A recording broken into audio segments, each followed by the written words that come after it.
Today, we are going to talk about how to set up a garden outside so that you can grow cut flowers. I think a lot of people are overcomplicating this, overthinking this, because if you've got some soil, if you've got some ground, you can grow flowers. Welcome to Learn Cut Flower Growing. Whether you are an inspiring green thumb, a busy mompreneur, or simply seeking a passion, you are in the right place. If I had to do it all over again, knowing what I know now, I would do it smarter. And that's what I'm sharing here. I want to take years off your learning and help you bloom with confidence in your garden. Each episode, I'll share practical tips and ideas, heartfelt stories, and expert insights to help you grow and find balance in your journey. I'm Paula Rice, your cut flower farmer guide. I've been growing for 16 years, and I'm an expert in my field, literally. So grab your gardening gloves and listen to me while you work, or grab a cup of coffee and relax as you learn to manage a cut flower garden and business. Okay, when it comes to growing flowers outside, I feel like the good ground does a great job on that. In fact, I always love getting my plugs out of the cells and actually planted into the ground, because I'm like, okay, now you're going to go. Now you are going to thrive. Everything is going to be good. Okay. The ground gives so much more than what maybe your potting soil would give or your fertilizers. Anyways, they just thrive when they hit the ground. And I think about people who are growing outside, and even if they have sand, and if you can give it enough water, those plants are going to grow and be just fine. I think that a lot of people look at the space where they're going to grow cut flowers and they're just like, what should I do? How should I set this up? And it's because we're online and we're seeing everybody build these beautiful raised beds. I mean, literally they're building boxes and they're filling them with soil, and they're going to all these extravagant levels because they're convinced that something's wrong with their soil, and they just want to start with some nice loose dirt. But here's the thing, nothing can beat the ground. And you would really have to, unless you're growing on rock, you've got 6 inches of soil and then it's a rock layer. But here I've got areas where I have sand. I have areas where it's very high clay, but all of it grows something. And the number one rule is to just simply constantly be adding back to the soil debris, anything, literally anything. If I'm weeding and it doesn't have a ton of weed seeds on it, I throw that down on the ground and I let that just die and decompose. I can add different types of mulches. Just add stuff. When you add organic material all of the time, and over time, that's going to build your soil. And when you add that and it decomposes, the microorganisms, they eat that and they release the nutrients of whatever it is into your soil. So I wouldn't worry about all the things of bricks levels and things like that. Yeah, you can get into that, but I just don't want you to get any roadblocks in your head oh, this soil isn't good enough. Because what your soil might be lacking, you can make up with some foliar feeding, okay? And foliar feeding is just I'm going to mix up some kelp and some fish emulsion into this water and spray it on my plants with a pump sprayer. Or if you're bigger and you have the 4-wheeler and you have a spray pack on it, all of those things you can supplement when the soil isn't maybe as nutritious as you would want. But to be honest, start with just the ground. If you start with raised beds where people are building these boxes, you're going to have I feel like that's going to put you off a little bit because you have to build the bed. And then you have to fill it with soil, and they take a lot more soil than you would ever think. And so then you're okay, am I getting my husband involved, or and what do I have to wait for that? When literally you can walk outside anywhere, pick the ground, and just start gardening. Okay. So if I walked outside in my yard right now and I'm looking at lawn, I've got several options. I could be okay, I am going to take a tool. It's kind of like a sod cutter or just an edging tool. And I would edge it and I would roll up the sod and get rid of it. Basically, and you could actually just kind of turn that upside down in the pathways, and it would be layered using a mulch. Again, that's me using what I have to put back into the soil. Okay. I know that organic material is going to feed my soil, and I try to keep it all right there. So you could do that. You could also, if you're into Roundup, lots of people aren't, you could spray the area that you want to kill and then start gardening in it. You could go out and say, this is where I'm going to have my garden. And you could lay a black tarp, and that black tarp in a month, the sun is going to heat that up and it's going to completely kill everything under it. And then you take that off and you're like, wow, that's amazing. Here's a blank slate for me to get my garden fork and start gardening. Or get out the rototiller and till it up and start planting. There's so many options. My number one thing here is just to say, seriously look at the ground that you have and attempt to grow in that. Okay? Me, I don't go to any fancy measures. I mean, there's lasagna gardening, and that's fine too. Like, I have a daughter. She lives in the city and she's creating a tiny garden in her backyard, literally where they used to park cars, and there's gravel and everything.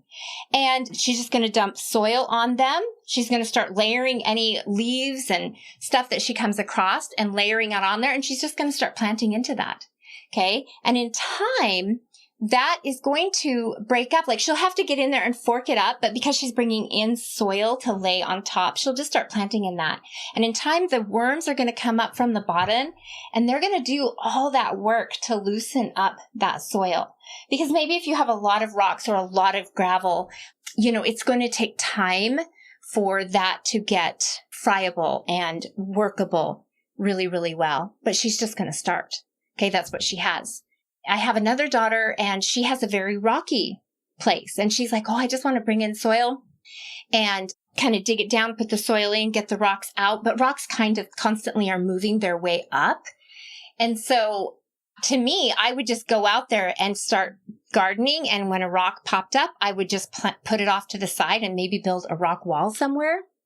But the point is, she has really good soil. Even my daughter in the city where she's going to be planting, I mean, she's going to have a really hard time getting her fork in there, but she's decided, no, I'm just going to start on top. You literally could just walk out to a spot like that, put down some cardboard with newspaper, and just start piling soil on it, organic material on it. And in time, that's just going to become a beautiful raised bed. So for her, is it going to be totally perfect this year? No, but she's going to start. And in time, literally, it does not take very much time for those worms to show up and for all of that goodness to start happening. But the point is to just start.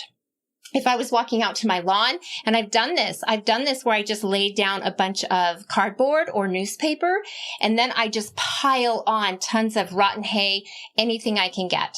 And then very soon that newspaper and cardboard is decomposed and you're planting into it with plants. Okay. Now for me, I'm just going to go out to the garden and turn on the rototiller. I think that it's really helpful if you can find someone with a rototiller to kind of maybe set up your beds to begin with. And that just makes it so much easier because then you can start working the soil right away. And then it can be a permanent area. And so I have my paper here. And that's why if you're listening to the podcast, you could probably listen to the podcast on YouTube and you would kind of see what I'm about ready to demonstrate here. Okay. So you basically choose a spot, okay, in your garden. And lots of people will choose this and they'll draw out raised beds and do all of that. It is so much fun to do that on grid paper. But here's the two choices you have. I think the main question is, well, should I do single rows? Very traditional. This would be a very traditional garden. Like you're going to lay down one line of drip. Well, you would till the whole area. Well, first of all, let me say, okay, are you going to lay down black plastic? Okay. And kill this for a month before you come and work on it? Okay. Let's start with plastic. Or are you going to try Roundup and just kill it? Okay. Are you going to, maybe not, this is huge, and you're just going to edge out the sod and pull it out, and then you have everything under it ready to go? I guess I'm just going to say remove sod. All of this is removing sod. Okay, whether you use your hands, whether you use Roundup, whether you use plastic, all of that.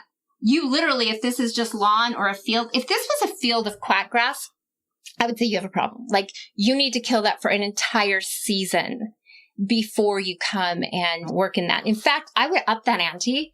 I would say if this was quackgrass, I would do a couple things. Number one, I might put pigs in there for a season. because they will dig around, root it up, and eat all those roots. Because perennial or quackgrass is perennial, and when you break it up, poof, yay, we're just going to have a party. We're going to have a grass party, and we're going to grow all over. I hate quackgrass. I hate anything like that. So you could put in pigs, and then when the pigs were done, you could cover it with the plastic. And so there's just so much there's so many possibilities that you could do with this little plot that you've chosen.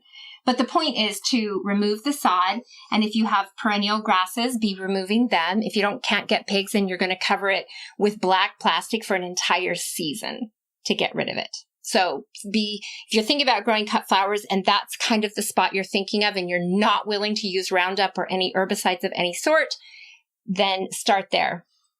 Okay. So we've removed the sod, and then we have kind of this blank slate. We take off the black plastic, or we've waited 3 weeks and the Roundup has happened, or we removed the sod. Then you can get in there with your garden fork. Let's just say you're going to do a raised bed, or just a bed. It doesn't have to be raised. There's a lot of reasons to do a raised bed because you would never walk on that.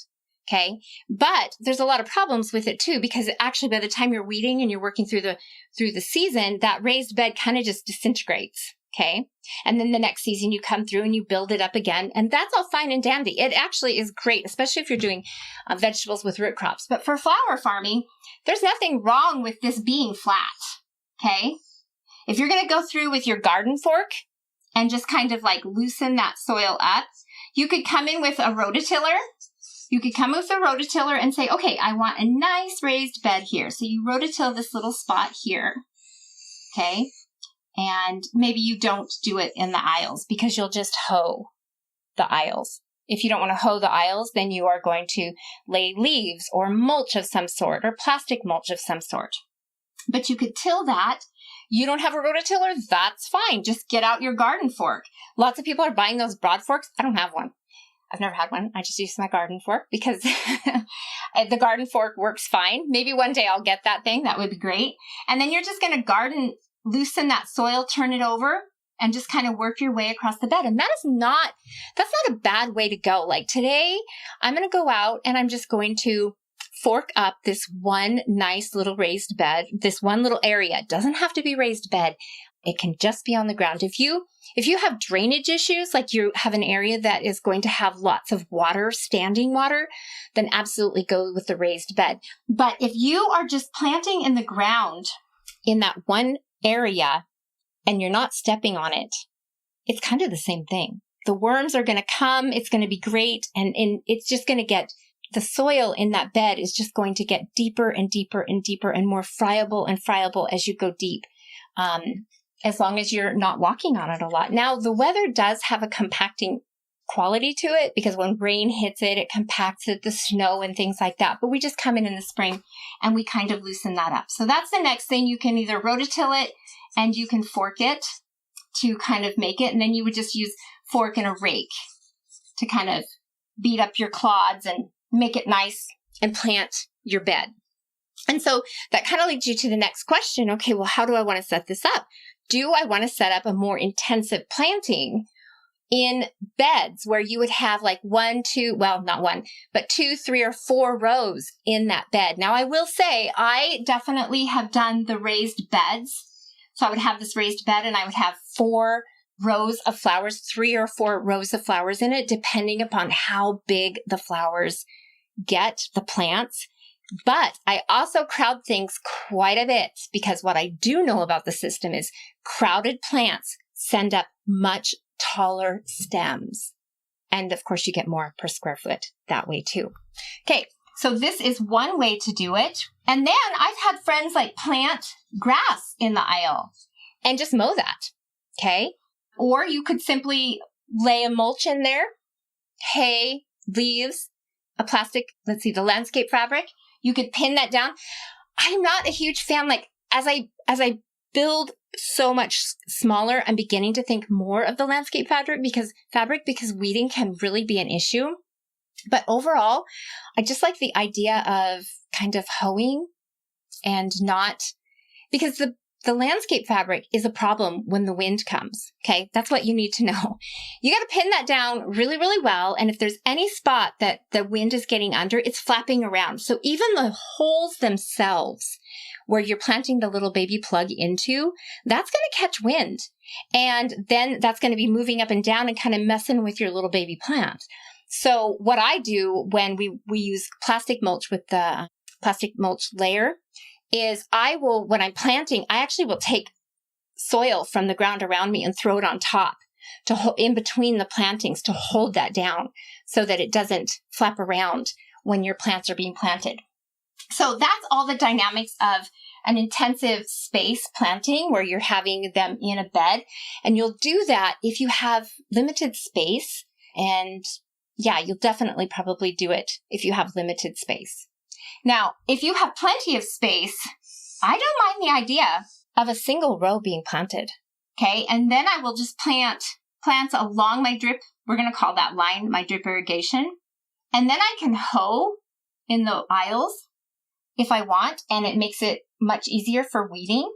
For if you're doing a bed, the weeding becomes a lot of in between the plants for a little while until they grow big enough and you crowd out your weeds. So these are kind of the ways to set up growing. And I am defaulting because I have enough land. I kind of am defaulting to this. Okay. Just going back to the real traditional way. Is it as intensive? But I have enough land, so it doesn't matter. Okay. So those are your two choices. And then when it comes for irrigation, basically I'm just bringing in a main line with a valve, and my irrigation is just going to go off like that. Now, if you're dealing with beds, then you're going to need to get several lines of drip down there. So each bed is going to have 2 lines of drip is what I always do. If you were doing a small, tiny plug like Lysianthus, maybe you would do 3. Okay, so you're doing 2 lines of drip there, 2 lines of drip there, and 2 lines of drip there. And then this is your walkway. You would have your walkway in between.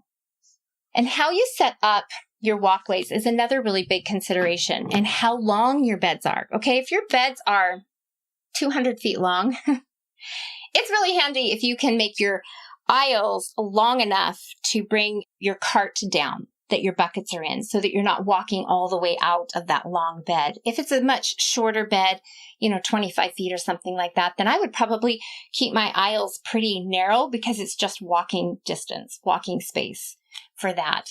But in the aisles, that's a whole nother consideration because, maybe you're not going to do anything and you're just going to hoe. Or I have planted in between my raised beds because I use the mulch layer.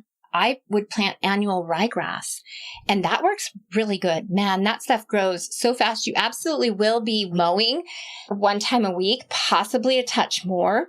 The beauty of it is that it absolutely crowds out the weeds. And somewhere in July, you're not watering it. Somewhere in July, if you are dry, it's going to just die, which is great because it's kept everything nice up until that point. And it grows and you mow it down and that falls on the ground. And guess what? You are adding organic material to your garden and you're building up its fertility. So literally next year, if you were starting from scratch, and you can do this, and I do this, I actually move my garden into the aisles because I have a tiller. I have a big tiller. You guys, I was doing it all big. I had a tiller and a big tractor. If you were doing it on a small scale, I'd probably stay in my raised beds for quite some time. And then I could shift the whole garden over. And then my aisles where I was growing ryegrass and putting mulch stuff down to walk on, that is building up the fertility in that space. So literally you are actually, believe it or not, you are, you know how you would take a garden and it's like, okay, we need to rotate this bed or rotate where we plant so that we can keep up the fertility. Well, if you are doing that, let's make sure I'm here. Okay. If you have a bed here and a bed here, and this is grass, and you mow or you mulch there, literally in 2 years, your rotation would simply be to put the bed here and to put the bed here. And then this becomes your alley for walking on. And in that way, if you don't have a lot of land, you really are flipping. You really have you're flipping your crops into a different new space. if you get what I'm saying. So just think about that, because once you know that possibility exists, then you can start to deal with the amount of space that you have. But overall, how to get it set up deals with this. I would not overthink it. I'm not a huge fan of raised beds, but I just love the good old dirt, and you can work with any of those, and a fork and a rake works really good. So to round up the discussion, just start. Like, you've got some land. If you want to go to all the work to do raised beds, knock yourself out. Absolutely do it. Super pretty. I have another sister who has done that, and it is beautiful, and it produces a lot of vegetables and flowers for her. But don't hold off trying something. I don't care if you go out and you do 10 feet by 10 feet, sister, brother, whoever you are, just get out there and do that. That is doable. Okay. And if you were following my cut and come again flower, you know that you can get the seeds at the grocery store. Okay. You know how to start them in the house.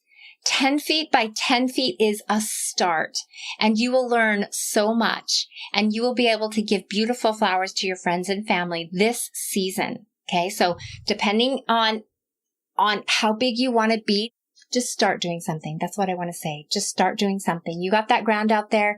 It knows what to do. The ground knows what to do. You're going to keep plenty of water to it, and you can foliar feed if you feel like something isn't quite right. And you're just going to start. And you're like, hey, I'm going to save these eggshells. Hey, these lawn clippings, they're going straight into my garden. You're going to look at everything as gold for the garden. The leaves, even if you were like, well, I don't have a ton of money. Well, go ahead and use that newspaper. Okay, lay newspaper down in the aisles and then put your lawn clippings on top of it, or leaves on top of it. All of that decomposes. It feeds the worms. It feeds the microorganisms. And your garden is just, your soil is just going to naturally start to balance out and do its thing. So that's where I'm going to stop today, so this doesn't get too long, you guys. Plan on just doing something, and you're going to walk into this process of growing flowers very easily and casually. That being said, every time I come to you guys, I have to control myself, because there's so much to say. And I don't want to just go blah. It's just so much, because I'm like, oh, we need to talk about markets. Oh, we need to even talk about these particular varieties. Oh, we need to talk about all the different bride type flowers, the main flowers you need to grow, and in what order they need to be grown. There's just so much to talk about, but we're going to keep plugging along here. I am getting a lot of great feedback from you guys. I'm hearing your questions. Here's the thing. You guys give me a question. I'm like, oh, I got to talk to that person. And so I'm actually going to try to get like a low level, not a low level, but a low price point membership going, so that I can dive more deep into lessons. So it's not just like podcast style, so that I can answer them. I am working on that. I want to thank you guys for being so patient with me, because there's a lot of tech to understand here. Like, holy smokes.